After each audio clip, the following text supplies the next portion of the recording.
Hello guys! Welcome back to my YouTube channel!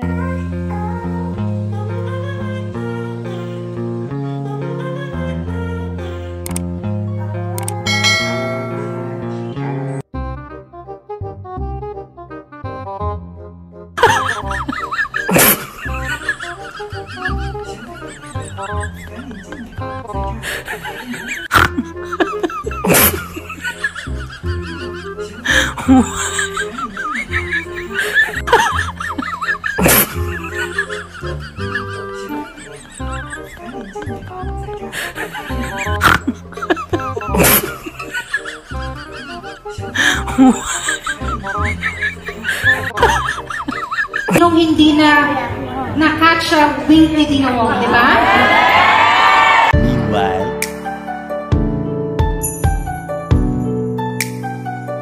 Wow.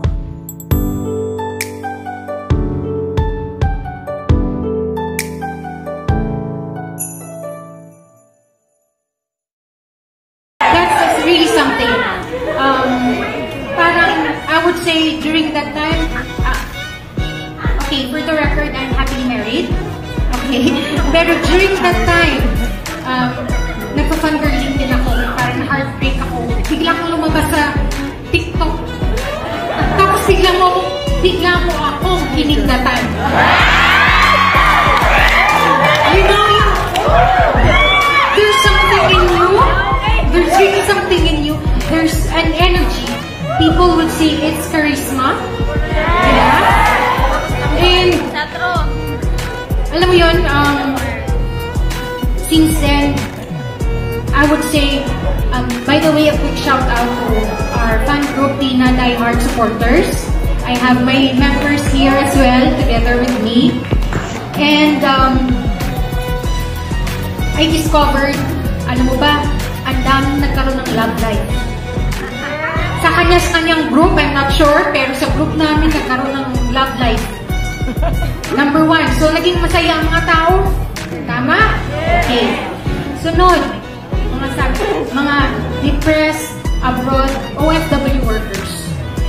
Homesick, dami sa group namin na OFW. Pero pag nakikita kanila sa TikTok, alam mo, nawawala yung pagod nila kahit pagod na pagod sila. And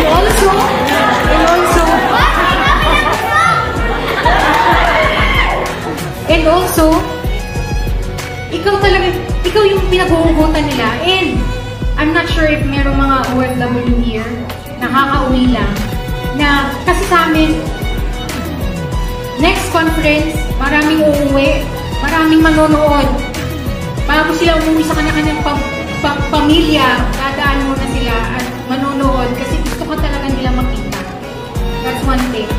Parang you uplift yung mga broken-hearted,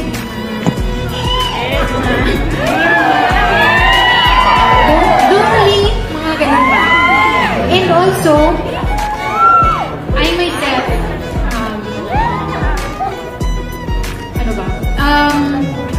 sabi ko nga, parang you bring a total different energy to me.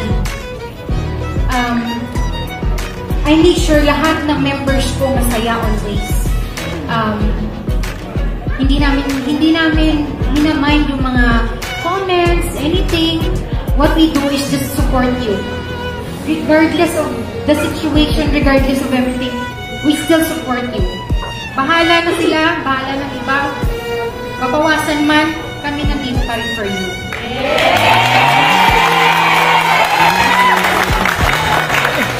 And, I'm also a papa's girl.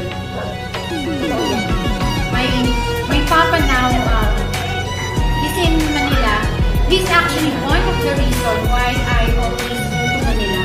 I'm taking this opportunity to watch your video. Every conference na, I always watch, make sure, alam mo yung feeling na makita ka lang, sapat na. Sabi ko, one thing, I would say, siguro lahat nga ng cellphone nyo nakatutok sa kanya kasi you're thinking na pag tumingin ka lang sa camera, happy na lahat! couldn't explain what you bring for everyone.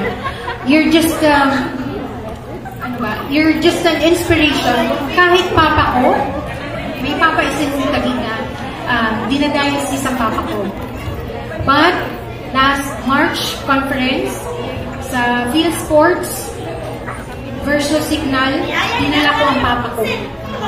Nag-watch kami kasi alam niyang idol na idol ko talaga si idol na idol talaga ta. So, yun. So, thank you for being a great inspiration. Sorry, ang haba. Pero thank you so much and we love you and I love you. So, ayun na nga guys. Kung nagustuhan mo ang video nito, huwag mo naman sanang kalimutang mag-like at mag-subscribe. At pakipindutin mo na din ang notification bell para lagi kang updated sa aking mga videos. Thank you! Bye!